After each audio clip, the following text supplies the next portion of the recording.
to the quest for the Green Bull, the rise of Ralu Azath. And happy Thanksgiving, everyone. We're back in divisional play. Week 12. We could get 2 division titles clinched with just a win this week.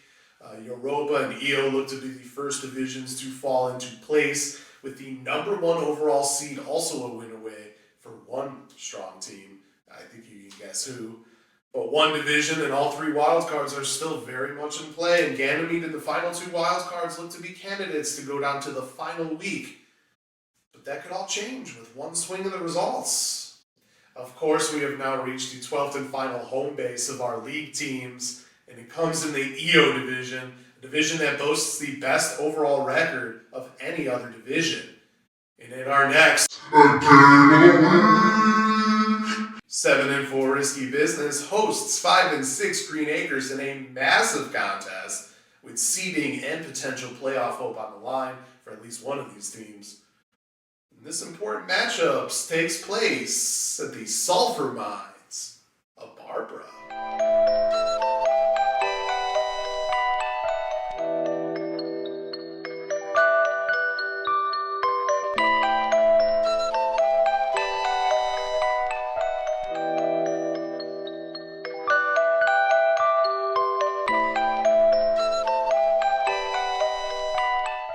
This week we are reaching the final destination, the final prison for you ridiculous humans in this league, still clinging to your fantasy football. We're back on the EO this time, a place called the Sulfur Mines of Barbara. Mineral extraction is a big business in this galaxy, and sulfur is used as a means to do this. So when such a bountiful cache of sulfur was found on EO, mining companies quickly cashed in from all around the universe. In fact, there is so much sulfur, there's almost an endless supply with how the volcanoes on EO spew sulfur dioxide and how sulfuric acid pools form. Sulfur does evaporate easily on the surface to form a gas, so intricate mines were constructed to cool areas to collect the yellow crystalline structure. The companies forming mines here created a pact and split profits as they sold to companies looking for other precious minerals all around this solar system and Jupiter's moons that were so abundant. Of course, greed seems to be the driving force in your world. A mining leader known as Barbara, whom your ancient Romans stole the name. Barbara was supplementing the income with earth sulfur and not letting the other mining partners know. But the extraction was expensive and the buyers could only be non-reputable sources, which hurt profits. So Barbara did the next best thing, a secret war where mining leaders mysteriously died, and Barbara bought their companies before they could collapse. This happened until the area was under Barbara's control. Of course, while the companies shared profits, they didn't share all the information. It seems that one mine was closed and considered forbidden. The workers refused to work it, and Barbara had to take them out too. But soon, other workers began succumbing to a strange illness. One where their eyes turned yellow and their skin became cracked and dry. In the end, the workers were discovered with strange plants growing from their corpses. Barbara didn't want to lose money though, so the incidents were covered up. The rumor spread though. Eventually Barbara decided to have the mine exploded, thinking it would kill whatever spores were doing this. Not a good idea. The explosion actually allowed the spores to travel to other mines. The entire area became infected in a short period of time, including Barbara, and the mines were now vacant and unused. The stories traveled throughout galaxy and the area was marked forbidden. Later, in fears of the spreading, the place was destroyed by ship missiles, collapsing the mines and leaving several sulfuric acid lakes behind. So for the one that calls this place home and all who visit, Mind your travels and avoid these sulfuric lakes. We wouldn't want you to burn up. Not that we care, but we never found knowledge of what species this was. Those spores. So we would love to see which plants explode out and consume your bodies.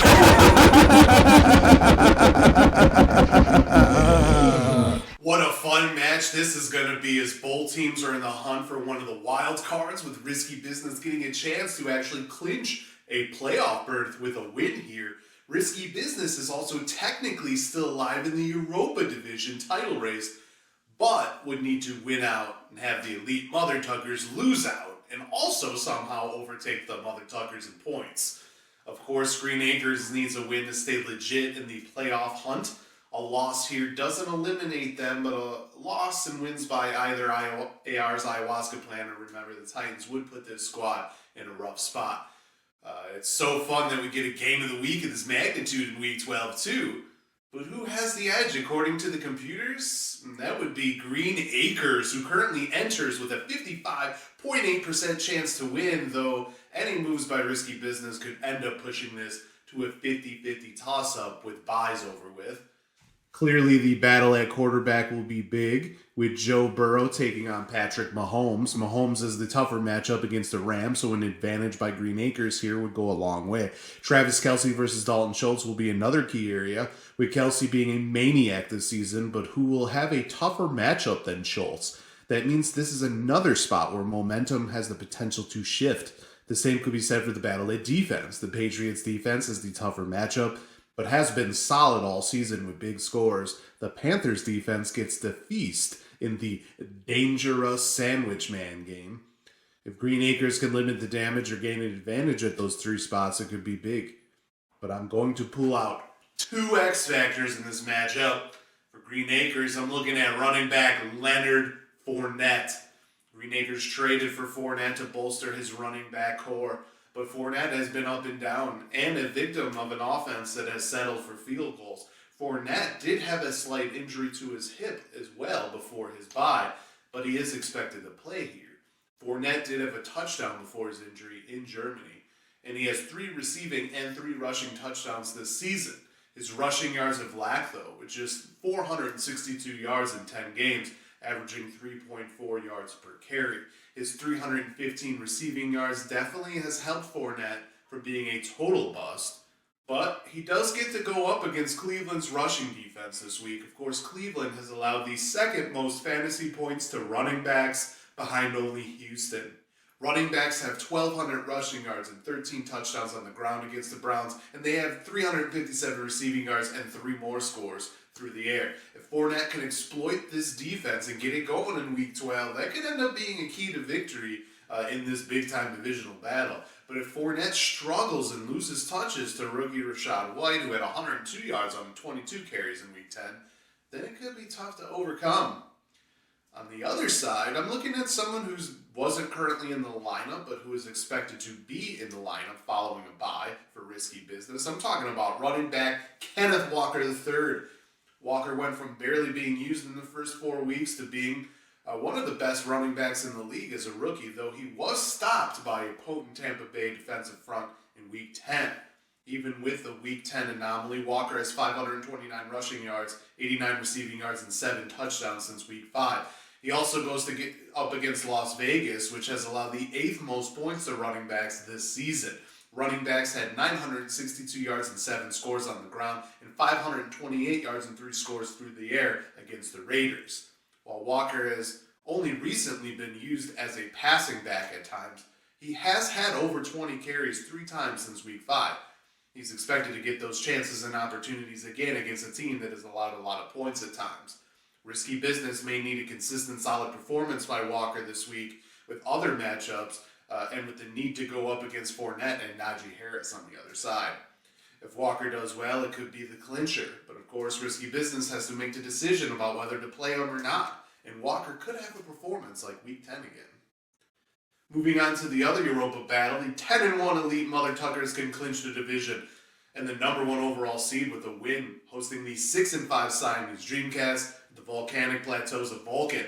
The Dreamcats are currently 5th and in the thick of the wild card race. This could be a potential semifinal matchup this season as well. And one thing to note is that the Elite Mother Tuckers actually started their winning streak against the Siamese Dreamcats all the way back in week 2, the first career league win actually. So it's kind of fitting that they're meeting again. Can the Siamese Dreamcats possibly end the winning streak as well? I don't know. The computers don't think so because the Elite Mother Tuckers come in with a 78.3% chance to win. Lamar Jackson will be needed for the Dreamcats here. He cannot have a pedestrian game either. The Dreamcats need the Beast Jackson to compete with Jalen Hurts on the other side. The running backs will be fun to watch here though. Pollard, Wilson, and Akers going up against Eckler, Jacobs, and Mostert. Could be a lot of points there. Kirk versus Hill will be another key area to watch at wide receiver, as is the Colts defense versus the Cowboys defense. This could be one of those weeks where we get a high-scoring match with one big play deciding the winner. Moving on to Europa, my 7-4 Dark Ridge Dreamers travel to take on 4-7 Uncle Justy at the Water Volcanoes of Colback. My Dreamers can clinch the division title with a win. Uncle Justy needs a win just to remain legit in the playoff hunt, though a loss would not automatically eliminate them outright. This is expected to be close. The computers say my Dreamers hold a 52.3% chance to win. A healthy Kyler Murray could be big here with the matchup against the Chargers and Murray's propensity to run. Otherwise, Lawrence will have to outduel a very good Tagovailoa on the other side. My Dreamers do get a chance to cancel out Tagovailoa touchdowns with Jalen Waddle, but Uncle Justy hopes for a boost if Jamar Chase can go. Justin Jefferson would need to outscore Chase in that scenario. Chubb and Robinson Jr. versus Singletary and Kamara will also loom large at running back, as will Suck Up in the Ravens defense versus Folk in the Eagles defense. Don't sleep on the flex here with Patterson versus White. In the other Europa match, 4-7 Loki Lebowski Thor hosts 4-7 the clash at Demon Head at the Salt Mines of Thorgard, with both teams fighting for their playoff lives. The losing side here will most likely miss out on the tournament, but once again, more than a loss is needed to be eliminated completely. The clash at Demon Head come in with an 82% chance to win. At the moment, Lebowski Thor is in crisis mode. Melvin Gordon was released, Edwards-Helaire was put on IR. Not great. Herbert versus Garoppolo and Cook versus McCaffrey look to be the biggest areas. Debo Samuel and Boyd versus Lamb and Curtis Samuel will be interesting to watch too. Low-key Lebowski Thor needs to make a lot of the right moves, with Latavius Murray and ETN also looking to gain a lot of points here.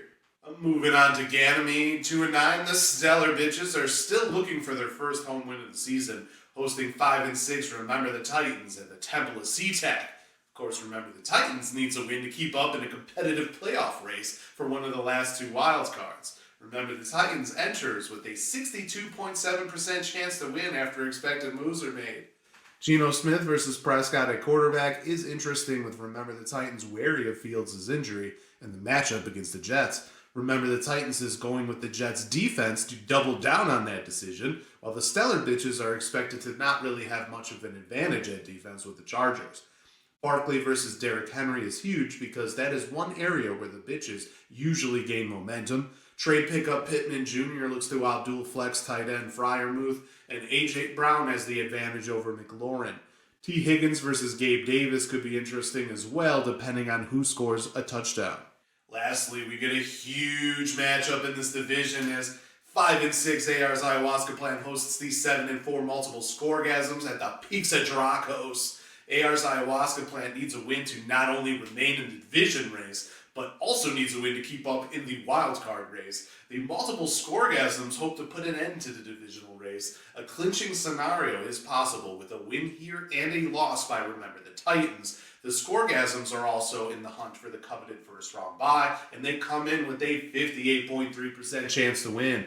Ellen versus Brady at quarterback, and Connor and Jamal Williams versus Aaron Jones and Sanders looks to be key areas for AR's Ayahuasca Plant to gain some points. Adams and Hopkins versus St. Brown and Olave may come down to touchdowns, and the Broncos versus Miami defense battle may be one of the deciding factors here.